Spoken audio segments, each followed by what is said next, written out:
कीलकम। अब हम कीलक का पाठ करेंगे। ओम चंडिका देवी को नमस्कार है। मार्कंडे जी कहते हैं, विशुद्ध ज्ञान ही जिनका शरीर है, तीनों वेद ही जिनके 3 दिव्य नेत्र हैं, जो कल्याण प्राप्ति हेतु हैं तथा अपने मस्तक पर अर्धचंद्र का मुकुट धारण करते हैं, उन भगवान शिव को नमस्कार है। मंत्रों का जो अभी कीलक है, अर्थात मंत्रों की सिद्धि में विघ्न उपस्थित करने वाले शाप रूपी कीलक का जो निवारण करने वाला है, उस सप्तशती स्तोत्र को संपूर्ण रूप से जानना चाहिए और जानकर उसकी उपासना करनी चाहिए। यद्यपि सप्तशती के अतिरिक्त अन्य मंत्रों के जप में भी जो निरंतर लगा रहता है, वह भी कल्याण का भागी होता है। उसके भी उच्चाटन आदि कर्म सिद्धि होते हैं तथा उसे भी समस्त दुर्लभ वस्तुओं की प्राप्ति हो जाती है। तथापि जो अन्य मंत्रों का जप न करके केवल इस सप्तशती नामक स्तोत्र से ही देवी की स्तुति करते हैं, उन्हें स्तुति मात्र से ही सच्चिदानंद स्वरूपिणी देवी सिद्ध हो जाती हैं। उन्हें अपने कार्य की सिद्धि के लिए मंत्र, औषधि तथा अन्य किसी साधन के उपयोग की आवश्यकता नहीं रहती। बिना जप के ही उनके उच्चाटन आदि समस्त आभिचारिक कर्म सिद्ध हो जाते हैं। इतना ही नहीं, उनकी संपूर्ण अभीष्ट वस्तुएं भी सिद्ध हो जाती हैं।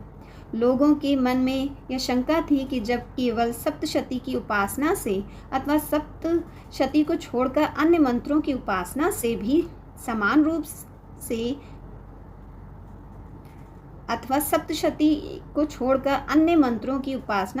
समान रूप से सब कार्य सिद्ध होते हैं, तब हम इनमें से कौन सा श्रेष्ठ साधन करें।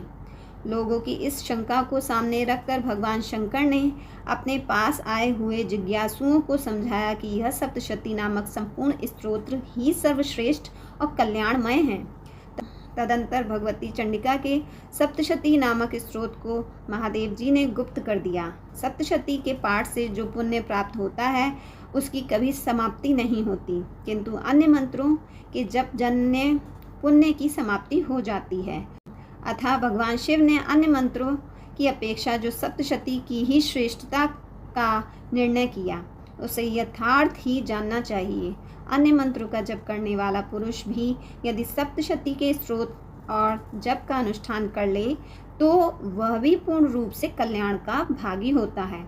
इसमें तनिक भी संदेह नहीं है। जो साधक कृष्ण पक्ष की चतुर्दशी अथवा अष्टमी को एकाग्रचित होकर भगवती की सेवा में अपना सर्वस्व समर्पित कर देता है और फिर उसे प्रसाद रूप से ग्रहण करता है, उसी पर भगवती प्रसन्न होती हैं, अन्यथा उनकी प्रसन्नता नहीं प्राप्त होती। इस प्रकार सिद्धि के प्रतिबंधक रूप कील के द्वारा महादेव जी ने इस स्तोत्र को कीलित कर रखा है। जो पूर्वोक्त रीति से निष्कीलन करके इस सप्तशती स्तोत्र का पाठ प्रतिदिन स्पष्ट उच्चारण पूर्वक करता रहता है, वह मनुष्य सिद्ध हो जाता है। वही देवी का पार्षद होता है और वही गंधर्व भी होता है। सर्वत्र विचरते रहने पर भी इस संसार में उसे कहीं भी भय नहीं होता। वह अब मृत्यु के वश में नहीं पड़ता तथा देह त्याग के अनंतर मोक्ष प्राप्त कर लेता है।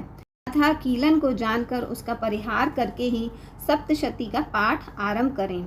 जो ऐसा नहीं करता उसका नाश हो जाता है। इसलिए कीलक और निष्कीलन का ज्ञान प्राप्त करने पर ही यह स्तोत्र निर्दोष होता है और विद्वान पुरुष इस निर्दोष स्तोत्र का ही पाठ आरंभ करते हैं।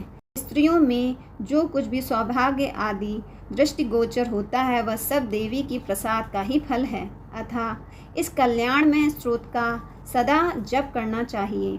इस स्तोत्र का मंद स्वर से पाठ करने पर स्वल्प फल की प्राप्ति होती है और उच्च स्वर से पाठ करने पर पूर्ण फल की प्राप्ति होती है। अतः उच्च स्वर से इसका पाठ आरंभ करना चाहिए। जिनके प्रसाद से ऐश्वर्य, सौभाग्य, आरोग्य, संपत्ति, शत्रुनाश तथा परम मोक्ष की भी सिद्धि होती है, उन कल्याणमयी जगदम्बिका की स्तुति मनुष्य क्यों नहीं करते। इति दैव्या कीलक स्तोत्रम संपूर्णम। तो भक्तजनों, हमें सबसे पहले कीलक, अर्गला स्तोत्र और कवच पढ़ना चाहिए प्रतिदिन।